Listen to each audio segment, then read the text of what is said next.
एक आदमी लकड़ी काट रहा था कि अचानक उसके पीछे 3 विशेष बल के सिपाही प्रकट हुए। उन्होंने पूछा कि क्या उसने कोई महिला देखी है, लेकिन उसने उनकी बात अनसुनी कर दी और उन्हें तुरंत वहां से चले जाने की चेतावनी दी।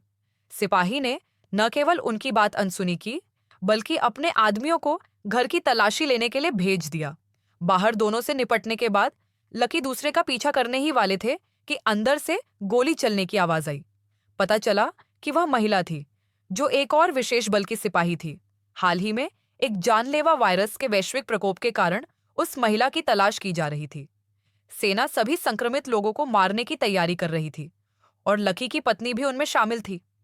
वह इन लोगों से बहुत नफरत करता था, लेकिन जानता था कि उसका बदला व्यर्थ है। इसलिए वह अपनी मृत्यु तक पहाड़ों में अकेला रहना चाहता था। उस रात जंगल से एक महिला गंभीर हालत में आई और लकी से उसे बचाने के लिए कहा। वह जमीन पर गिर पड़ी और दयालु लकी ने उसकी मदद की। अगले दिन जब महिला को होश आया तो लकी ने उससे एक गोली निकाल ली। लकी ने तुरंत पहचान लिया कि यह एक सैन्य ट्रैकिंग उपकरण है और फिर 3 विशेष बल के सिपाही जल्द ही वहां पहुंच गए और कहानी सामने आई। उन्हें पता भी नहीं था कि विशेष बल के कई साथी आसपास ही मौजूद थे। जैसे ही वह आदमी शौचालय में दाखिल हुआ, विशेष बल के कुछ सिपाहियों ने उसे घेर लिया। उनमें से एक ने अभी अभी दरवाजा खोला ही था कि लकी ने उस पर गोली चला दी। उसके बाद दूसरे सैनिक को भी ऐसी ही मौत मिली। एक और महिला जूली को बंधक बना लिया गया था, लेकिन लकी तैयार थे। उन्होंने एक छिपा हुआ तीर निकाला और उस आदमी की जांघ में सीधा वार कर दिया। जूली तुरंत भाग गई। लकी ने उसे पकड़ लिया। गोलियां लगने से विशेष बल का सिपाही घायल हो गया, जिससे वह विरोध करने में असमर्थ हो गया। अंततः लकी ने उसे यमलोक भेज दिया। उस रात लकी ने जूली से इस पीछा करने के बारे में पूछताछ की और उसने सच्चाई बताई। वायरस के प्रकोप के बाद से सेना को पता चला था कि जूली में एंटीबॉडीज हैं। इसे प्रयोगों के लिए इस्तेमाल करने की योजना बनाते हुए जूली को पता था कि सेना दुनिया पर नियंत्रण करने के लिए एक दवा विकसित करने की मंशा रखती है। इसीलिए उसने इसे चुरा लिया। वह अपने सीरम के बारे में ज्यादा लोगों तक सच्चाई पहुंचाना चाहती थी। लकी ने सेना से लड़ने के लिए जूली के साथ जाने का फैसला किया। अगले दिन नदी से पानी लाते समय जूली को विशेष बलों के एक समूह ने घेर लिया और बाद में उसे पकड़ लिया। कैप्टन इस खबर से बहुत खुश हुए और पल भर में लकी ने कैप्टन को मार डाला। लकी ने बेतहाशा गोलियां चलाईं और जूली ने पलटवार करने का मौका गंवा दिया। अपनी संयुक्त ताकत से उन्होंने विशेष बलों को तुरंत खत्म कर दिया, लेकिन लकी जानते थे कि वे तितर बितर नहीं होंगे। जैसे ही वह सामान समेटकर जाने की तैयारी कर रहा था, उसे घर पर एक विशेष बल का घात देखकर आश्चर्य हुआ। सौभाग्य से उसने जल्दी से उनमें से 2 को मार गिराया। इस बीच सांगा को यह जानकर बहुत गुस्सा आया कि उसकी पूरी सेना नष्ट हो गई है। उसने पहले ही एक और दल को पास में ही तैनात कर दिया था, ताकि अगर मिशन विफल हो जाए तो उसे बचा सके।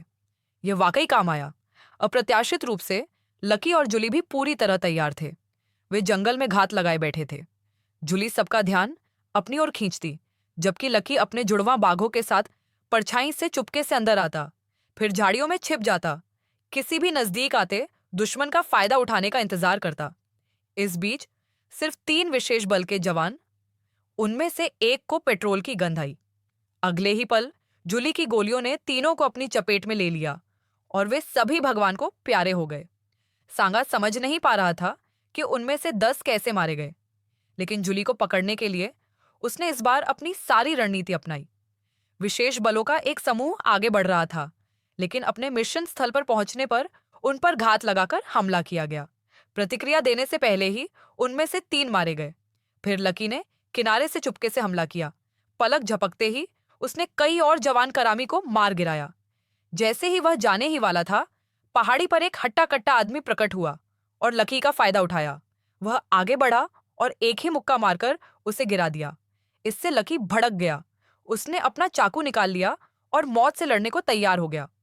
इस बात से अनजान कि यह आदमी सांगा का राइट हैंड था, वह पिछले सैनिक से कहीं ज्यादा कुशल था। लकी तुरंत हार गया और उसे एक जोरदार मुक्का लगा। अपने बेताब पलटवार के बावजूद लगातार लड़ाई ने उसे पहले ही थका दिया था और अंततः वह उस हट्टा कट्टा आदमी की मशीन गन से हार गया। इस बीच जूली भी लापरवाह थी और उसे एक गोली लग गई। सौभाग्य से वह अपने शरीर के कवच के सहारे आगे बढ़ने में कामयाब रही, लेकिन दर्द इतना ज्यादा था कि वह आगे नहीं बढ़ सकी। उस हट्टा कट्टा आदमी ने, जो अभी अभी लौटा था, यह देख लिया और जूली को पीटने के बाद उसे ले जाने की योजना बनाई। सौभाग्य से लकी समय पर पहुंच गया और इंटरकॉम से उनकी लोकेशन जान ली, इसलिए उसने उनका पीछा किया। इस बीच वह हट्टा कट्टा आदमी पहले से ही थकान से हाँफ रहा था। उसने जूली को नीचे लिटा दिया और एक पल के लिए आराम करने की तैयारी की, लेकिन लकी अचानक फिर प्रकट हो गए। दोनों एक दूसरे से बेहद ईर्ष्यालु थे और लकी जानते थे कि वह दूसरे आदमी को हमला करने का मौका नहीं दे सकते। इसलिए उन्होंने दीवार पर जोर से हथौड़ा मारा, फिर ऊपर कूदे, ऊपर लगे स्टील के पाइप को पकड़ा और अपने पैर हट्टे कट्टे आदमी के कंधों पर रख दिए। फिर उसकी गर्दन जोर से मरोड़कर तोड़ दी। जूली भी इसी समय जाग गई। लकी को चिंता थी कि जूली को चोट लग जाएगी, इसलिए उन्होंने उसे एक ढीले लोहे के गेट के पीछे छिपने को कहा, जबकि वह बाहर जांच करने गए थे।